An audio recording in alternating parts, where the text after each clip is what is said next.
All right, so CNN, a company that I'm not particularly fond of, is once again grasping at straws, trying to ignite some type of race-related outrage with their recent article that they released about digital blackface. I am Melungeon. I've said this in previous videos before. Melungeon is a triracial isolate of Native American, African, and Caucasian ethnicities from the Appalachian region where they basically mixed. So I'm part black, part white, part Native American. And I want to let you guys know that I don't care about digital blackface, digital Native American face, digital white face. I don't care about any of it. I don't care about recasting people in films as a different race, whether it be fictional or non-fictional. I don't care about any of that at all.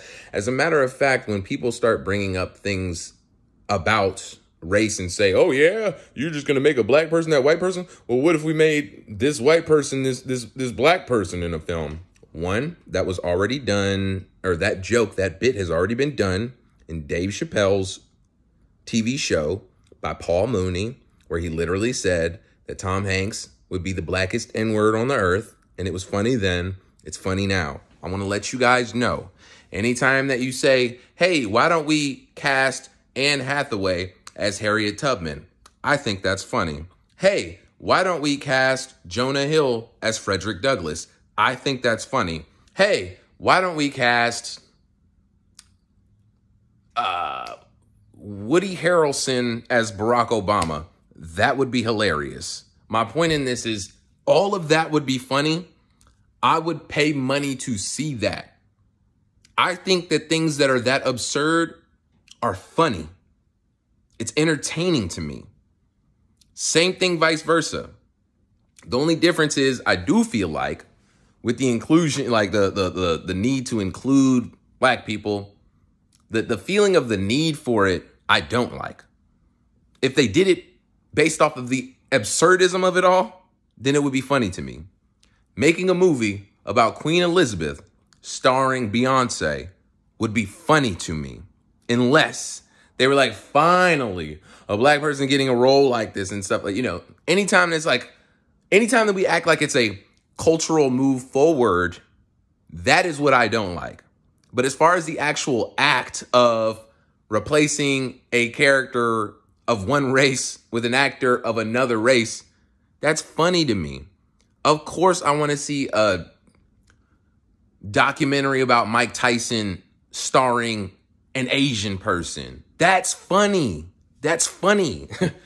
But I'm saying all this to say that digital blackface is not real. Or if it's real, it's not offensive. And I gave you my little mix-up at the beginning of this video to say, I'm not trying to claim that I'm a 100% pure black person. That's cool. But I think I can speak for black people when I say that we are not offended by digital blackface. I even think that we're going to be getting out of the space where we care about anything like that. There was the times when caring about hairstyles, white people with dreadlocks or braids or something was apparently offensive. And I will admit that I have definitely made fun of white people with dreadlocks and stuff like that because it looks funny sometimes. The white people with the braids, especially the micro braids, oh my God, that they be getting in Jamaica, or the dreadlocks. It's funny to me. It's funny to make fun of people that look funny, as long as it's not due to any type of specific disability. And even sometimes when it is because of a disability, it is still funny. See, I'm into objective humor, right? That does not mean that I would make fun of somebody with a disability. But if somebody with a disability does something funny, like yells out, like if a white person with Down syndrome yells out the N-word, right? I'm not going to be mad at that. I think that's funny. I think that retarded people saying funny things is funny. And we need to come back to that. We need to stop feeling so emotionally attached to everything. Because I want the betterment, like I want the best for people with special needs. But that doesn't mean that I can't enjoy like the comedy of it, right? Let's take a look at Beetlejuice from Howard Stern. That cannot happen in this day and age, right? We can't just make a person like that the butt of the joke. Even though when Beetlejuice was on Howard Stern, he got more money, he got to a better place in his life than he ever was before that. Am I going to say that it came with all good? No, because he talked about depression. I watched this whole documentary on Beetlejuice and everything like that. And the guy has lived a tragic life. But the point of the matter is that he was probably always going to live a tragic life. And laughing at the funny parts, as long as you're not, directly trying to do something harmful to him or you know what I'm saying, then there's nothing wrong with that. And it's the same thing with digital blackface or any of this stuff that we talk about, cultural appropriation of hairstyles. It's one thing to think it's funny. It's another thing to have an opinion about it, but it's an entirely different thing to act like it's harming you, like it's bad, like white people having braids is harmful to black people. In what way? And they're like, well, we can't get hired with these hairstyles. Do you think that them white people with them stank-ass dreadlocks are getting hired at the places that you're not getting hired at for having dreadlocks?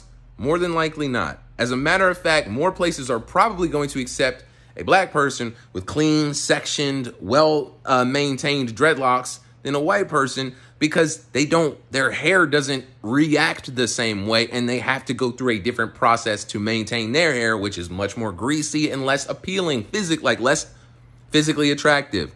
That's all there is to it.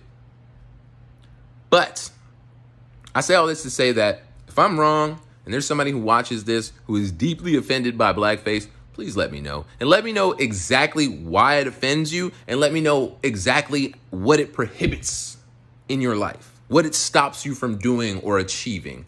Because if you can't answer those things, but you're still offended, I'm sorry, but that's invalid. So that's my 2 cents on digital blackface. And CNN is such a joke of a company. Once again, schadenfreude. And just like with the no jumper situation, when I see these kind of companies that have been peddling this garbage for as long as they have, it's so fun to watch their downfall as they squirm and wiggle around on the ground like the worms that they are. So let's continue to enjoy this. And at times when they put out absurd articles about stupid concepts like digital blackface, I and others with half of a brain at least are going to be there to rationally explain to you why it's bullshit. Have a great rest of your evening.